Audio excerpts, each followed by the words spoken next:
Olá, como está? Como foi a sua semana? Nós estamos juntos mais uma vez e vamos estudar a Bíblia, a Palavra de Deus. Antes, porém, nós vamos orar. Senhor querido, orienta-nos no estudo da Tua Palavra, que o Teu Santo Espírito possa nos conduzir nos ensinamentos da Tua Palavra. Em nome de Jesus, amém. Muito bem, meus queridos, nós estamos estudando a carta de Paulo a Tito. Fizemos o início da carta falando a respeito de Tito, quem era Tito, falamos a respeito do propósito da carta e da ênfase da epístola. Hoje nós vamos falar um pouco a respeito do conteúdo da carta, propriamente dito. Talvez algumas coisas sejam repetidas, mas que devem fortalecer a nossa fé e nos desafiar a andar cada vez mais perto de Deus. E vamos também falar sobre a mensagem de Tito para hoje, ok? Então vamos caminhar e falar um pouquinho sobre o conteúdo da carta de Tito. Eu estava aqui olhando, Tito tem 3 capítulos e há algumas coisas assim semelhantes. O capítulo 1 tem apenas 16 versículos. Não sei se você observou o capítulo 2 com 15 versículos e o capítulo 3 também com 15 versículos. O início, na introdução da carta, que está nos versos de 1 a 4, ele faz uma introdução diferente das demais. Lembra-se que nós dissemos que a carta de Tito fica entre 1 Timóteo e 2 Timóteo, no tempo em que ela foi escrita. E ela tem aqui uma coisa um pouquinho diferente, porque o apóstolo Paulo coloca-se como um servo de Deus. Nas outras ele coloca-se usando a expressão servo de Jesus Cristo. Em Romanos ele fala assim, em Gálatas ele fala assim, em Filipenses também ele se coloca aqui como sendo servo de Cristo. Nesta aqui ele fala que é servo de Deus. A introdução, pelo tamanho da carta, que é de 3 capítulos, é um pouquinho mais extensa do que as outras, mas nós vemos que ele vem nessa introdução falando então algumas coisas que vai nos conduzir e nos direcionar nos estudos desta noite, indicando aqui um bom relacionamento com Tito. Ele trata Tito de meu verdadeiro filho, segundo a fé que nos é comum. Indica então nessa introdução que eles têm um bom relacionamento afetivo. Há aqui entre o autor e o destinatário um bom relacionamento. Capítulo 1, dos versos 5 ao verso de número 9, ele vai falar sobre as qualificações dos ministros. As igrejas que eles plantaram agora estão em tempo de consolidação. Aqui está havendo agora uma expansão missionária. Depois de plantada, agora a igreja começa a sair para fazer missões também, para atingir outros campos. Então ele quer cuidar de que haja verdadeiramente uma organização na igreja, que a igreja esteja organizada, que os líderes da igreja, muitos que deveriam ter vindo daquele comportamento que nós falamos de maldade, de indolência, que esses líderes sejam exemplo, que eles tenham um comportamento ilibado, para que a sociedade veja a diferença, a distinção entre o contexto pagão e agora o contexto cristão. Aqueles que Tito vai escolher para liderar a igreja precisam ter um comportamento moral, a prova de que não haja dificuldades e que sejam pessoas que sejam firmes na doutrina. E então ele vai falar do 10 ao 16 sobre essa questão doutrinária. Se alguns vinham ainda com ranço, e ele tinha que tomar cuidado para que os mestres que fossem colocados ali não viessem trazer heresia. Lembram-se que nós falamos isso nas outras cartas.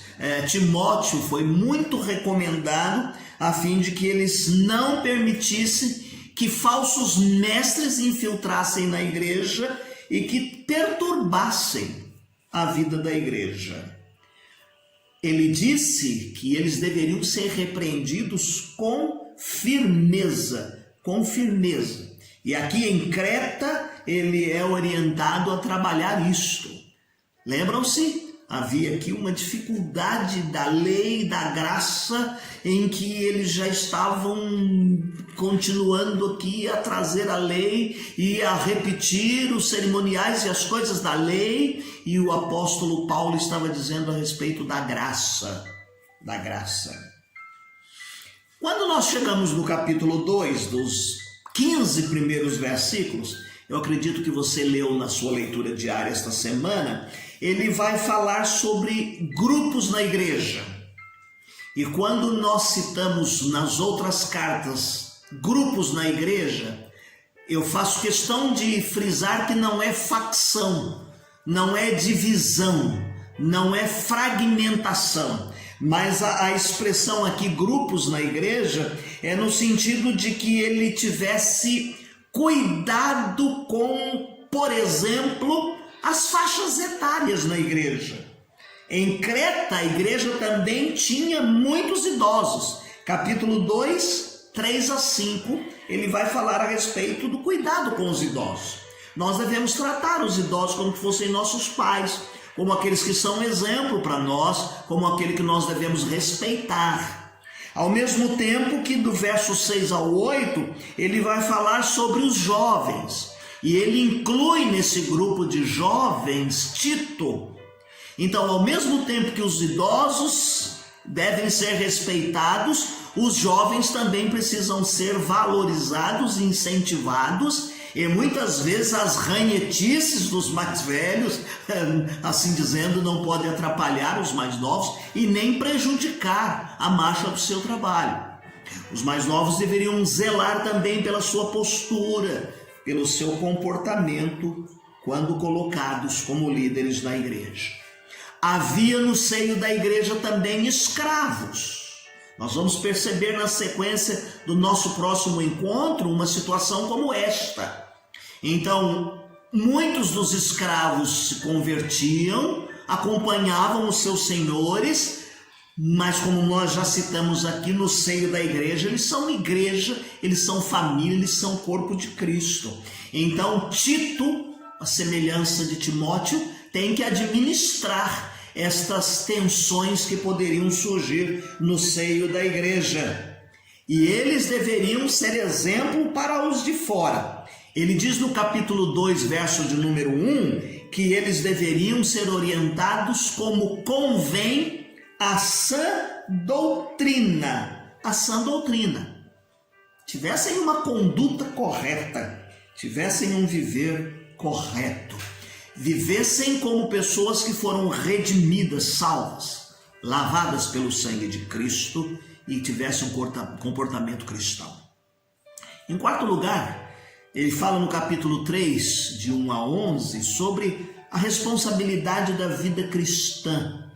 Os crentes eram responsáveis pela sua vida, pelo zelo, pelo testemunho, de viverem como filhos de Deus. Segundo, eles também tinham que ter um bom relacionamento com os governos. Ainda que judiados, alguns até escravizados, a Bíblia sempre orientou o crente a orar pelos que estão em eminência, para que haja paz, para que haja tranquilidade, para que o governo pagão veja a diferença na vida dos cristãos. Então Tito é orientado a falar aos crentes que eles precisavam impactar com a mensagem do Evangelho, vivendo isto diante dos seus governantes, para contrastar também com o paganismo de onde eles vieram. Agora eles têm uma nova vida, uma postura diferente. E em quinto lugar, meus queridos irmãos, no finalzinho do capítulo 3, de 12 a 15, ele vai falar sobre as solicitações de ordem pessoal. Ele fala dos planos para o futuro, ele fala de enviar novo obreiro para ajudar Tito nessa difícil tarefa, nesse difícil trabalho ali em Creta, e ele novamente torna a frisar a questão de ajudar os necessitados e de que eles tivessem como características boas obras. Hoje eu estava acompanhando uma sala de oração da Junta de Missões Nacionais e veio lá um comercial falando a respeito do panetone da Cristolândia. E uma das coisas que a Junta está fazendo neste ano é convidar as pessoas a darem uma oferta a fim de que uma família receba um panetone como presente de Natal. Veja, pode parecer uma coisa muito simples, mas a igreja, desde os seus primórdios, levantava ofertas, era desafiada a ajudar os necessitados. E aqui nós vamos ver Tito sendo orientado a que trabalhe também esse lado na vida da igreja. Nós falamos isso no começo da lição, no encontro anterior, a questão das obras. Tiago diz: se você tem fé, mostra-me as tuas obras, porque a fé sem obras é morta. Qual seria a mensagem do livro da carta de Tito para hoje? 3 coisas rapidinhas para a gente reforçar aqui. Primeiro, o caráter de Deus e a segurança do cristão. O caráter de Deus é a segurança do cristão. A Bíblia, a palavra de Deus, é a verdade. Deus não mente. Aliás, nesse domingo nós estamos comemorando o dia da Bíblia. A Bíblia, a palavra de Deus. Deus não mente. Então, se a Bíblia é a palavra de Deus, venha o que vier, aconteça o que acontecer, nós temos uma esperança, nós temos uma certeza fundamentada no caráter de Deus, na âncora da palavra de Deus, que Deus não falha, Deus não muda. Segunda coisa, sobre a mensagem de Tito para hoje, a igreja deve preocupar-se em combater falsas doutrinas por meio da proclamação e do ensino da doutrina correta. Muitas vezes nós ficamos com discussões, puxa aqui, estica ali, falando demais. O erro precisa ser combatido com a verdade. E para nós hoje não pode ser diferente daquele tempo. Eles precisavam, a igreja precisava viver absolutamente os ensinos da palavra de Deus e ensinar a verdade. Terceiro, a vida cristã é uma vida na graça e pela graça.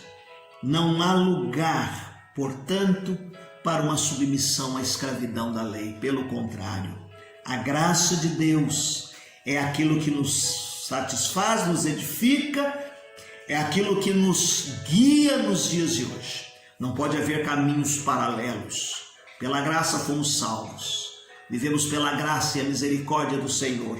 E a graça de Deus para nós é o bastante, é o suficiente. Ok, meus queridos? Nosso próximo encontro nós vamos continuar estudando. A próxima carta é pequenininha. Ela tem 25 versículos. Vai lendo aí Filemon. Vai aparecer no final da nossa transmissão os versículos de Filemon. Você vai ler de 1 a 4, de 5 a 6, assim fragmentado, não vai aparecer capítulo, porque diríamos assim, é um capítulo, mas só tem uma composição, a carta de Paulo a Filemon, tá bom? Não deixe de fazer a sua leitura diária, como aparece no final da nossa transmissão. Também não deixe de ler a sua Bíblia dentro daquela proposta de lermos a Bíblia toda em um ano. E eu termino o nosso encontro lembrando do dia da Bíblia, lendo o hino de número 138. Sábia e justa, santa e pura é a lei do meu Senhor, que corrige a vida impura do perdido pecador. Do Senhor o ensinamento, nela tão perfeito está, é tão cheia de preceitos e conselhos santos dá. Do Senhor os bons conselhos justos e benignos são. Neles vejo quais espelho, quanto é mau meu coração. Mais que o sol resplandecente, os preceitos do Senhor iluminam nossas mentes com divino resplendor.